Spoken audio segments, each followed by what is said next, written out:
R Sreelekha IPS, മുൻ IPSകാരിയായ R Sreelekha തൊടുന്നതെല്ലാം വിവാദത്തിൽ, തൊടുന്നതെല്ലാം വലിയ വിവാദമായി മാറിയിരിക്കുന്നു. കൗൺസിലറായ ഉടൻ നേരെ MLA ഓഫീസ് മാറ്റണമെന്നും പറഞ്ഞ് അവിടെ കയറി ചെന്ന് ആകെ മൊത്തം അലങ്കോലമായി. പ്രശാന്തും ശ്രീലേഖയുമായുള്ള പോര് തുടരുകയാണ്. CPM ഇതിനെ രാഷ്ട്രീയമായി ഏറ്റെടുത്തു. പാർട്ടിയോട് ആലോചിക്കാതെ ശ്രീലേഖ ഒറ്റയ്ക്ക് കാര്യം ചെയ്തതിൽ BJPക്ക് അസംതൃപ്തിയുണ്ട്. രാഷ്ട്രീയമായ പക്വത കുറവാണ് ശ്രീലേഖ കാണിച്ചതെന്ന് BJP നേതാക്കൾ വിലയിരുത്തുന്നു. അതുകൊണ്ട് തന്നെ ശ്രീലേഖയെ അന്ധമായി പിന്തുണയ്ക്കാൻ BJP നേതാക്കൾ എത്തിയിട്ടുമില്ല. എന്തായാലും ഒരു വാശിക്ക് ശ്രീലേഖ ഇപ്പോൾ പ്രശാന്ത് MLAയുടെ ഓഫീസിന് തൊട്ടടുത്തുള്ള കോർപ്പറേഷൻ ഹാളിൽ മുറിയെടുത്തത് നന്നായി. പക്ഷെ ഒരു വാശിക്കാണ് ശ്രീലേഖ എടുത്തതെന്നുള്ളത് വ്യക്തം. അതിനുശേഷം ശ്രീലേഖ ഇട്ട ഫേസ്ബുക്ക് കുറിപ്പാണ് വീണ്ടും കുരുക്കിലായി മാറിയിരിക്കുന്നത്. തൻ്റെ ഓഫീസ് ഒരു കുടുസ് മുറിയാണെന്നും ചുറ്റും മാലിന്യമാണെന്നും ലയൺസ് ക്ലബിൻ്റെ വകയാണ് ഈ മാലിന്യ കൂമ്പാരമെന്നും ഒക്കെ വെച്ചു കാച്ചിയിരിക്കുന്നു ശ്രീലേഖ. എന്തായാലും ഈ മാലിന്യം എന്താണെന്നുള്ളത് ആദ്യം പ്രേക്ഷകരോട് പറയാം. ഈ മാലിന്യം ഖരമാലിന്യം സംഭരിക്കാനുള്ള ഇടമാണ്. ലയൺസ് ക്ലബ്ബ് സ്പോൺസർ ചെയ്യുന്ന ഇടം. ഇവിടെ നഗരത്തിലുള്ളവർ ഖരമാലിന്യങ്ങൾ കൊണ്ടുവരും. അതായത് പ്ലാസ്റ്റിക് കുപ്പി, മറ്റ് പ്ലാസ്റ്റിക് ഐറ്റംസ്, ബാഗ്, പൊട്ടിയ ചെരുപ്പുകൾ, ചീത്തയായ ബാഗ്, ഇതൊക്കെ നിക്ഷേപിച്ച ശേഷം അവിടെ നിന്ന് സെൽഫി എടുത്ത് ഫേസ്ബുക്കിൽ ഇടാനുള്ള സൗകര്യം കൂടി അവിടെ ഉണ്ട്. അതിൻ്റെ ഫ്രണ്ടിൽ തന്നെ ഖരമാലിന്യങ്ങൾ നിക്ഷേപിക്കുന്ന ഇടമെന്ന ബോർഡുമുണ്ട്. അതിനോടടുത്താണ് ശ്രീലേഖയുടെ ഓഫീസ്. മുമ്പ് അവിടെ ഓഫീസ് ഉണ്ടായിരുന്നു. BJP കൗൺസിലറായിരുന്ന മധുസൂദനൻ നായരാണ് ആ ഓഫീസ് പ്രവർത്തിപ്പിച്ചിരുന്നത്. അദ്ദേഹം ഖരമാലിന്യ സംഭരണത്തിന് എല്ലാവിധ പ്രോത്സാഹനങ്ങളും നൽകിയിരുന്നു. ശാസ്തമംഗലത്തെ മുൻ കൗൺസിലറാണ് മധുസൂദനൻ നായർ. അദ്ദേഹം ഖരമാലിന്യ സംഭരണത്തിന് എല്ലാ പ്രോത്സാഹനവും നൽകിയിരുന്നു. അദ്ദേഹം ആ ഓഫീസിൽ 5 കൊല്ലം വർക്ക് ചെയ്തു എന്നുള്ളതും ശ്രദ്ധേയം. ശ്രീലേഖയ്ക്ക് അത് ഒരു കുടുസുമുറിയായി തോന്നി. ശ്രീലേഖയ്ക്ക്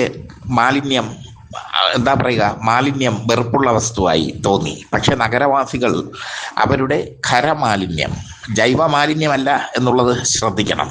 ഖരമാലിന്യം സംഭരിച്ച് ഇടുന്ന കേന്ദ്രമാണ് അവിടെ. പ്രശാന്തിൻ്റെ ഓഫീസ് അതിന് തൊട്ടടുത്താണ്. പ്രശാന്ത് ഇതുവരേക്കും അതേക്കുറിച്ച് പരാതി പറഞ്ഞിട്ടില്ല. എന്തായാലും ഫേസ്ബുക്ക് കുറിപ്പിലൂടെ ശ്രീലേഖ അതേക്കുറിച്ചുള്ള പരാതി പറഞ്ഞിരിക്കുന്നു.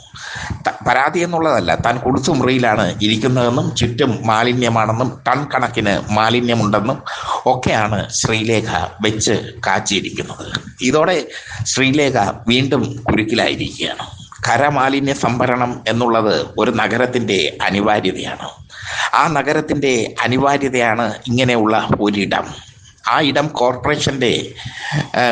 കോർപ്പറേഷൻ്റെ ഓഫീസിലാണ് പ്രവർത്തിക്കുന്നത്. അത് ശ്രീലേഖയ്ക്ക് അറപ്പായി തോന്നി. ശ്രീലേഖ വിചാരിച്ചത് പണ്ട് DGP ആയി ഇരുന്നപ്പോഴുണ്ടായിരുന്ന കോൺഫറൻസ് ഹാളും ഓർഡർലിയും ഒക്കെ തനിക്ക് ലഭിക്കും എന്നാണ്.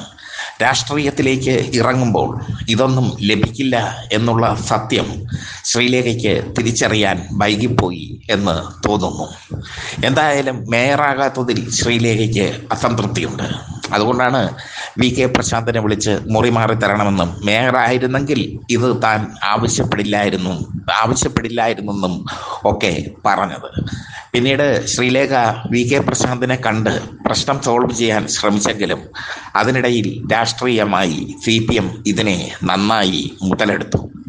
CPM ജില്ലാ സെക്രട്ടറി V. ജോയിയും വിദ്യാഭ്യാസ മന്ത്രി V. ശിവൻകുട്ടിയും സ്പീക്കർ MM ഷംസീറും ഒക്കെ ഇതിനെതിരെ ശക്തമായി രംഗത്ത് വന്നു. കടകംപള്ളി സുരേന്ദ്രൻ അടക്കമുള്ള നേതാക്കൾ ഇതിനെതിരെ പ്രതികരിച്ചു.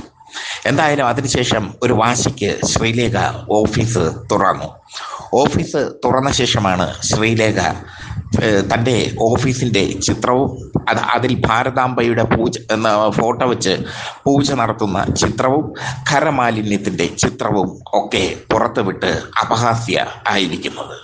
അത് ഖരമാലിന്യ സംഭരണ കേന്ദ്രമാണ്. അവിടെ എപ്പോഴും ഖരമാലിന്യം കാണില്ല. ആ മാലിന്യം ലോറിയിൽ വന്ന് എടുത്തുകൊണ്ടുപോയി ഡിസ്പോസ് ചെയ്യുകയാണ് പതിവ്. ഈ പതിവൊക്കെ ശ്രീലേഖയ്ക്ക് അറിയാം. പക്ഷേ ശ്രീലേഖയ്ക്ക് വീണ്ടും ഒരു വിവാദം ഉണ്ടാക്കണം. ആ വിവാദം ശ്രീലേഖയെ കുരുക്കിലാക്കിയിരിക്കുന്നു. ഖരമാലിന്യങ്ങൾ വേറെ എവിടെ കൊണ്ടുപോയി നഗരവാസികൾ ഇടും? ഇവിടെ ലയൺസ് ക്ലബ്ബ് സ്പോൺസർ ചെയ്ത ഖരമാലിന്യ സംഭരണശാലയാണ്. വർഷങ്ങളായി ഇത് പ്രവർത്തിക്കുന്നുണ്ട്. തിരുവനന്തപുരത്തുകാർക്കെല്ലാം, ശാസ്തമംഗലം നിവാസികൾക്കെല്ലാം ഇതറിയാം. ഞാൻ തിരുവനന്തപുരത്തുകാരനാണ്. തിരുവനന്തപുരത്തുള്ള എനിക്ക് ഈ കേന്ദ്രം അറിയാം. അത് ലയൺസ് ക്ലബ്ബ് സ്പോൺസർ ചെയ്യുന്നത് വലിയൊരു കാര്യമാണ്. എന്തായാലും ശ്രീലേഖയ്ക്ക് ഇതൊന്നുമല്ല പ്രിയം. ശ്രീലേഖയ്ക്ക് വിശാലമായ ഓഫീസ് വേണം, സല്യൂട്ടടിക്കാൻ പരിചാരകർ വേണം. അവരുടെ മനസ്സിലിരിപ്പ് എന്തെന്നുള്ളത് ഇപ്പോൾ വ്യക്തമായിരിക്കുന്നു. ഈ അവസ്ഥയിലാണ് ശ്രീലേഖ വട്ടിയൂർക്കാവിൽ ഇലക്ഷന് നിൽക്കാൻ പോകുന്നത് എന്നതും ശ്രദ്ധേയം. എന്തായാലും ശ്രീലേഖ തുടക്കത്തിൽ തന്നെ ബി ജെ പി ഭരിക്കുന്ന കോർപ്പറേഷനെ വിവാദത്തിലേക്ക് കൊണ്ടുപോയതിൽ BJP നേതാക്കൾക്ക് ശക്തമായ അതൃപ്തിയുണ്ട്, എതിർപ്പുണ്ട്. അവരാരും പുറമേ മിണ്ടുന്നില്ല എന്ന് മാത്രം.